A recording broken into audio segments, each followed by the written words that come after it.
If you live in the 48 contiguous United States or in Alaska, in Europe, or in Asia, chances are you've seen this beautiful plant growing along the roadsides and in fields. This is goldenrod, and not only is it beautiful, it is also an herb that you should be keeping in your herbal medicine cabinet because it is so valuable.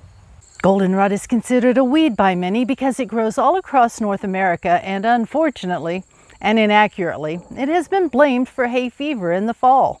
But while nearly everyone is allergic to ragweed, which also blooms in the autumn, very few people are allergic to goldenrod unless they are also allergic to plants in the Asteraceae family. So if you are suffering from hay fever this season, it's probably due to ragweed. Goldenrod has been used for hundreds of years to treat many illnesses and health issues. Because of its antiseptic properties, a wound wash made of a strong tea of goldenrod leaves can help prevent infection in wounds such as cuts, scrapes, and burns. After cleansing the wound, a poultice or salve made from the herb can be applied to further protect you from getting an infection. A tea or tincture made from the herb is useful in treating respiratory infections such as a cold or the flu. Not only does it help your body fight the infection, it helps alleviate symptoms such as head congestion and runny nose. It also has expectorant properties, which means it helps thin mucus in your lungs so that your body can move it up and out to clear your lungs and make breathing easier. A strong tea made with 1 teaspoon of goldenrod and 1 teaspoon of sage leaves can be used as a gargle to help soothe the sore throat.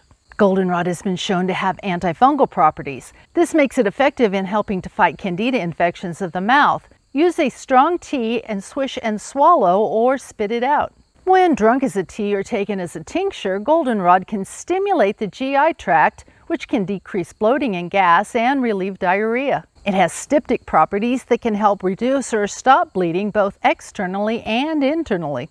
It is also an astringent, making it a useful herb to soothe hemorrhoids.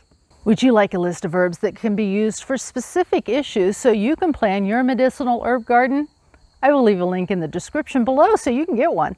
Goldenrod is anti-inflammatory and is full of antioxidants and other compounds to support your health, such as saponins, flavonoids, tannins, and inulin. In fact, it has approximately 7 times more antioxidants than green tea. But its claim to fame is its use in urinary tract issues, including chronic UTIs, overactive bladder, and kidney stone prevention. A cup of a strong tea or 1/4 to 1/2 teaspoon of goldenrod tincture taken up to 3 times a day may help prevent these kidney issues. Part of the way goldenrod helps prevent UTIs is keeping the kidneys flushed by increasing urine output. It is not a diuretic technically, but it is an aquaretic, which is a substance that stimulates the flow of urine without also flushing out electrolytes such as sodium and potassium. But this action also makes it very drying, so you should drink extra water while you're drinking goldenrod tea, which also helps keep the bacteria flushed out of your kidneys. It is a good idea to only take goldenrod in large quantities on a daily basis for a short period of time, like a week or 2. As mentioned before, goldenrod is a member of the Asteraceae family. It has lance-shaped flowers that grow in whorls around the stem. The most striking feature of the plant is the flower head spike that consists of many tiny golden flowers that bloom in the fall. This perennial plant loves to grow in full sun and may get up to 6 feet tall. It spreads by rhizomes, which are underground stems, so you most likely will see it growing in patches. The leaves in the flower are medicinal and can be harvested by cutting off a stem a few inches from the ground, then cutting off the flower head to make a tincture and stripping the leaves from the stem to dry and use for a tea. After drying and crushing the leaves, use 1 to 2 teaspoons in a cup of just boiled water, cover it, and let it steep for 15 to 20 minutes. Drink this up to 3 times a day. To make a tincture, finely chop the flowering heads, or as we've discussed before, I'm lazy, so I just strip the flowers from the stems.